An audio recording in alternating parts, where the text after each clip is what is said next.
जय श्री कृष्ण, राधे राधे। आज मैं आपको भगवान श्री कृष्ण का अवतरण नामक प्रसंग आगे सुनाऊंगी। यदुवंश का नायक राजा सूरसेन मथुरा प्रदेश, जिसमें मथुरा नगर आता है, तथा उन्हीं के नाम से प्रचलित जनपद शूरसेन पर शासन कर रहा था। राजा शूरसेन के शासन के कारण मथुरा नगरी समस्त यदु राजाओं की राजधानी बन गई थी। मथुरा इसीलिए भी राजधानी बनी क्योंकि यदुओं का परिवार अत्यंत पवित्र था और वे जानते थे कि मथुरा ही ऐसा स्थान है जहाँ द्वारका के ही समान भगवान श्री कृष्ण का नित्य वास रहता है। एक बार सुरसेन के सुपुत्र वसुदेव देवकी को ब्याह कर अपनी नवपरिणीता पत्नी के साथ रथ पर चढ़कर अपने घर जा रहे थे। देवकी के पिता देवक ने प्रचुर दहेज दिया था क्योंकि वह अपने पुत्र को अत्यधिक चाहता था। उसने सैकड़ों रथ दिए थे जो पूर्णतया स्वर्ण मंडित थे।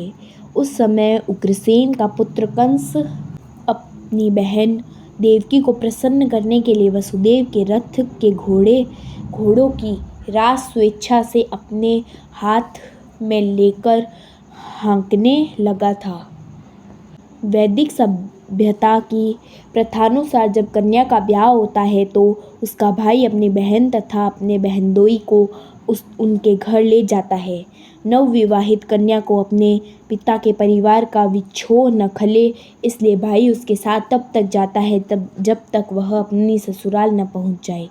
देवक ने जो पूरा दहेज दिया था वह इस प्रकार था: स्वर्ण हारों से मंडित 400 हाथी, 25,000 सुसज्जित घोड़े तथा 2,700 रथ।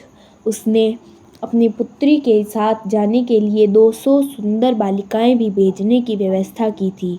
क्षत्रियों की विवाह प्रणाली, जो भारत में अब भी प्रचलित है, बताती है कि जब क्षत्रिय का विवाह हो तो दुल्हन के अतिरिक्त उसकी कुछ दर्जन तरुण सहेलियां भी राजा के घर जाएं।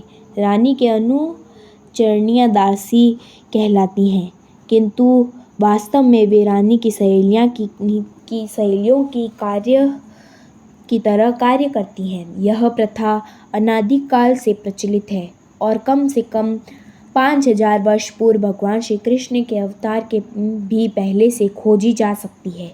इस प्रकार वसुदेव अपनी पत्नी देवकी के साथ 200 सुंदर कन्याएं भी लेते आए। जब दूल्हा तथा दुल्हन रथ में जा रहे थे तो इस शुभ मुहूर्त की जानकारी देने के लिए अनेक प्रकार के बाजे बज रहे थे। शंख, बिगुल, ढोल तथा मृदंग एक साथ मिलकर मधुर संगीत समूह वादन की ध्वनि उत्पन्न कर रहे थे। बारात अत्यंत मनोहर ढंग से आगे बढ़ रहा था और कंस रथ को हाँक रहा था।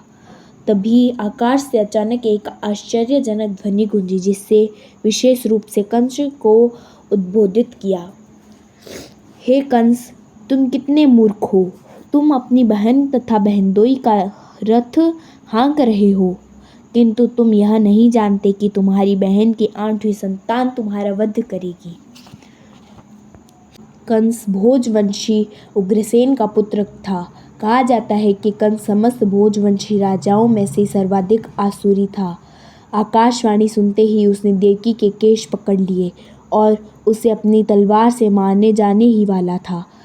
वसुदेव को कंस के इस दुर्व्यवहार पर आश्चर्य हुआ, अतः वे अपने इस क्रूर निर्लज्ज साले को शांत करने के उद्देश्य से अत्यंत तर्क तथा प्रमाण सहित इस प्रकार बोले: हे मेरे प्रिय साले कंस, तुम भोजवंश के सर्वाधिक प्रसिद्ध राजा हो और लोग तुम्हें महानतम योद्धा तथा पराक्रमी के रूप में जानते हैं।